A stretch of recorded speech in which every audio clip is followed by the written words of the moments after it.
Hi, I'm Scott Leslie from Cinema 5D, and today we're going to take a look at Lupo's new offering, the Actionpack kit, which centers around their new action panel.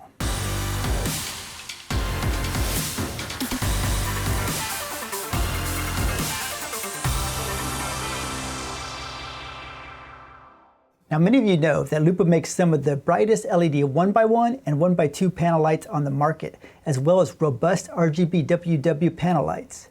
Now, Lupo has came out with a new, smaller, lighter, and more run-and-gun friendly panel light, the Actionpanel.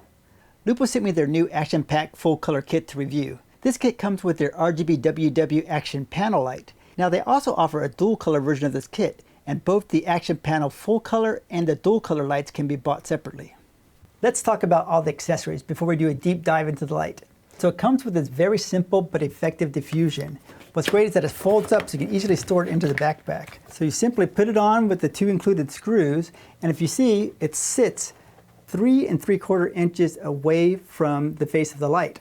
So this is always better. It's always better to have your diffusion further away from your light than right up against the light, because that's going to make a softer source. So basically, the further your diffusion is away from your light, the softer it's going to be. If you're worried about spill, if you don't want it to spill this way, you could always put some paper tape on the side here to have it not do any spilling.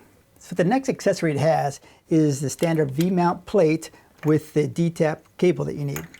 All right, so the way Lupo works is different than a lot of lighting manufacturers, but you actually take off the AC plate to put on the DC plate. So obviously this takes more time than a light where the AC and DC are included in the same fixture. But one thing that it does do is that it makes it lighter. So instead of having both the AC and DC on here, you only have one at a time.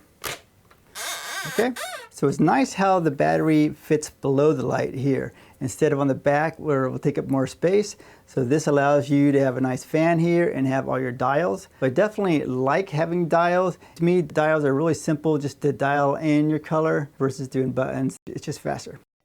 Okay, so the final accessory they have is the backpack. So it looks to be super durable and it's super thought out inside. So let's open it up and take a look.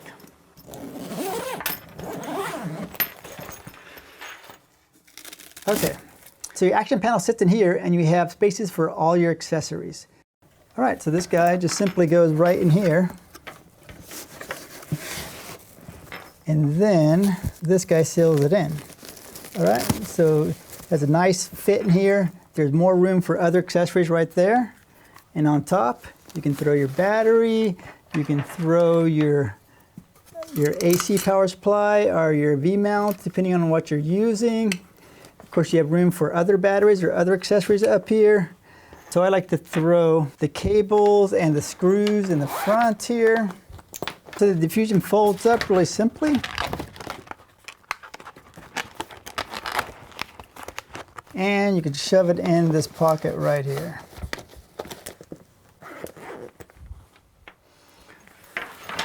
And it all fits super nicely. And you also have pockets on the front here to put other accessories. Now what I like also is the side compartments are actually made for light stands. Now this is kind of a larger, airy light stand, but I get a lightweight light stand here that you can put in and it'll fit really nicely. So if you're going traveling around, throw a little lightweight light stand in here and it'll work perfectly. So here it is on. It's super light. Okay, so now let's take a deep dive into the heart of the system, the action panel. The first thing you'll notice is that it's compact. It's 8 inches by 8 inches instead of the normal 12 inches by 12 inches or 1x1 panel. So the one thing about it, because it's compact, is that it's extra light. So this comes in at just 4.4 pounds without a battery, of course. So this makes it really simple to boom out on a C-stand if you want it for a backlight or fly somewhere. Or of course for travel, it makes it really light and easy to carry and easy to bring on an airplane, and it doesn't take up as much space. So a really nice fixture. Okay, so next let's check out the build quality.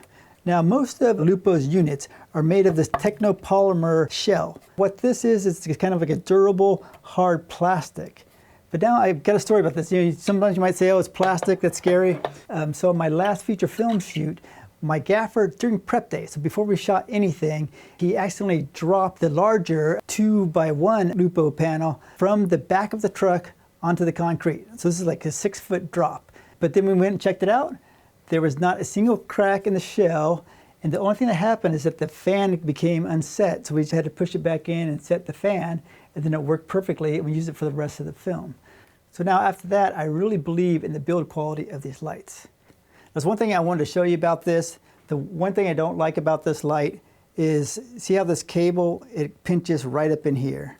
You can get around it, but it kind of pinches and it's not that great. The first thing I did when I got this light is I changed out this hose cable to one with the right angle. So if you get a right angle hose cable, you put it on in there, and then when you tilt, you don't get bound up at all. So let's take a look at all the settings available on the full color action panel. Now the action panel has all the same features as its bigger brothers, the Superpanel full color 30 and the full color 60. The settings are pretty intuitive. Okay, the action panel has 3 available modes. So first here we'll go with the CCT mode. So CCT is basically your white mode. So it's kind of like a dual color mode, but it has a much wider spectrum. So instead of going from 3200 to 5600 Kelvin, it has an impressive range of 2800 Kelvin to 10,000 Kelvin. So it also has a green magenta shift. So what it allows you to do is to match the color of other lights or the color of your ambient light. Now with my Sekonic C800, I can measure a location's ambient light and dial in the fixture to match. So next we have the HSI mode. So in the HSI mode, you have full control over the hue, saturation, and intensity of the action panel. This is a really fast way to dial in the color you're looking for. All right, so let's say your director says, okay, I want a green. So you can come over to the green and just dial in the color that he wants. If he says, okay, that's a little too saturated, you just dial back your saturation to however intense you want it. Okay, so here's 0, and then the saturation can crank up this way. Okay, so the hue and saturation is a really simple, quick, and effective way to pick a color. Now, if you're looking for a really precise color, you want to go to the RGBWW mode. With this mode, you can control the red, green, blue, and white independently and really fine-tune your color. So let's go first to blue. It goes up to 255, all right? So there's 255 blue. Now let's say we want to go to the green now. So this dial here goes over to the green. So the green is flashing. Let's bring up the green. So now we got a mixture of blue and greens, 118 green and 255 blue. You can do the red too, so we go over to the red. Let's crank it all the way up. So let's go all the way up to 255 on the red. All right, so there's 255. So you can see there's red mixed with blue and a little bit of green. And so the action panel also comes with 19 presets, from basic colors to filters like a straw filter. And finally, there's a pretty full feature set of special effects. So this is the strobe. So with the strobe, you can change the frequency. So this is the party light right here. This is cop car. There's different cop cars you can use. Different countries have different colors of cop cars. There's your disco. So this is your TV flicker. So this here is paparazzi. This is lightning. So this is explosion. So next is fireworks. Is fire. So this is definitely something super handy, something I can totally see using. So there's also a USB port here on the back. So when Lupo comes out with new presets or effects, you can easily add them. Let's now test the Lupo Actionpanel with my Sekonic C800 meter. Okay, so we're going to test both the luminance and the color rendering. First, I want to show you this. So what Lupo does with their Superpanels, it has kind of this intensifier in front of the LEDs. So the intensifier does just that. It intensifies the output of the LEDs, making the light brighter. But this also narrows the beam. So the Superpanels and the Action Panel are both 40 degrees instead of, I think the normal is 60 degrees. That's just something to keep in mind. So if you need an extra widespread, this is not the light for you, but in most situations, a 40 degree will work. All right, so let's check it out. So first thing I do is I actually put a tape measure on the top of the light so to make sure that my measurements are exactly accurate. And then we're going to turn it around and we'll go full power on our dimmer Right now, first we're going to test it at 3200K. As you see right now, our green is 0. So what I'm going to do, I'm going to run these tests and just give you the numbers. First, you'll see that the color temperature is very close to 3200 Kelvin. So with 3204 at 1 meter, 3208 at 5 feet, and 3248 at 10 feet. Next, you'll see that the lux is 3810 at 1 meter with the foot candles at 354. And at 5 feet, the lux is 1650 with the foot candles at 153. And 10 feet is 385 with the foot candles of 35.8.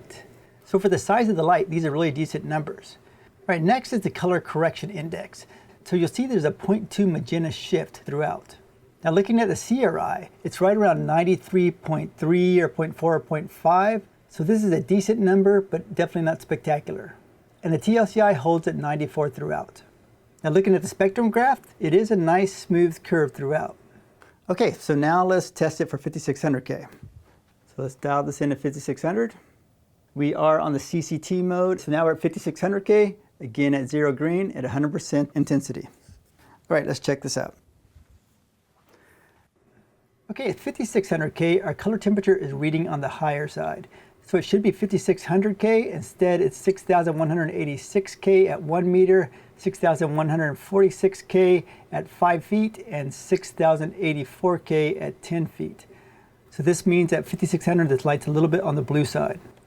Right, when we look at lux here, our lux is 4,360 at 1 meter, and our foot candles are 405. And at 5 feet, our lux is 2,090, and our foot candles is 194. And at 10 feet, the lux is 466, but the foot candles are 43.3. Again, pretty good numbers for the size of this light. Now the color correction index is the same as before with a 0.2 magenta shift. The CRI is slightly higher here with 93.6, 93.7, and 93.8. The TLCI is holding at 95. And again, the spectrum graph is looking good. So now let's test the color rendering and luminance with the included diffuser. Okay, so first again, we're going to start at 3200.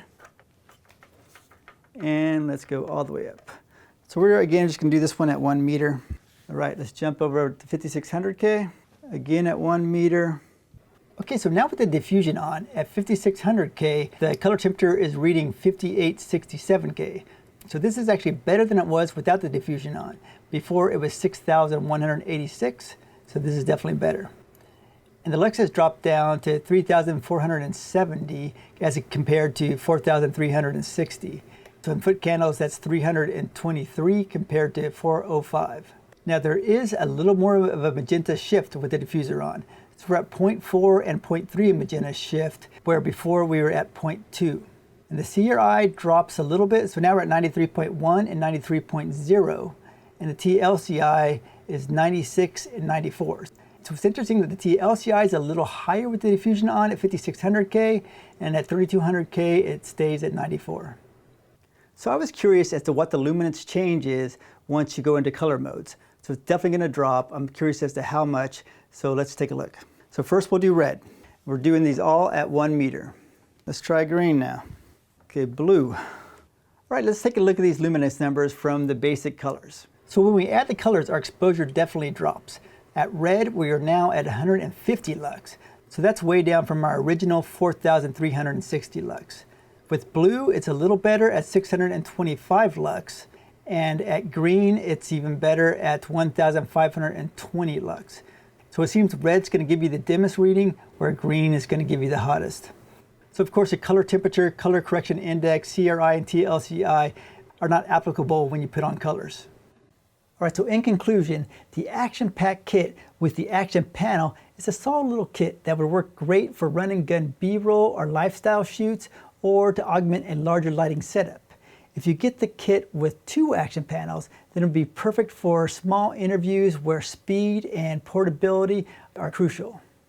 So let's talk cost. So the Actionpack full color kit, like we have here, is $987. Now the Actionpack dual color kit is $789. Now the Actionpanel by itself, the full color version, is $780, where the dual color version is $588. Now you can also buy barn doors for these separately, and the barn doors only cost $98. All right, I hope you found this helpful.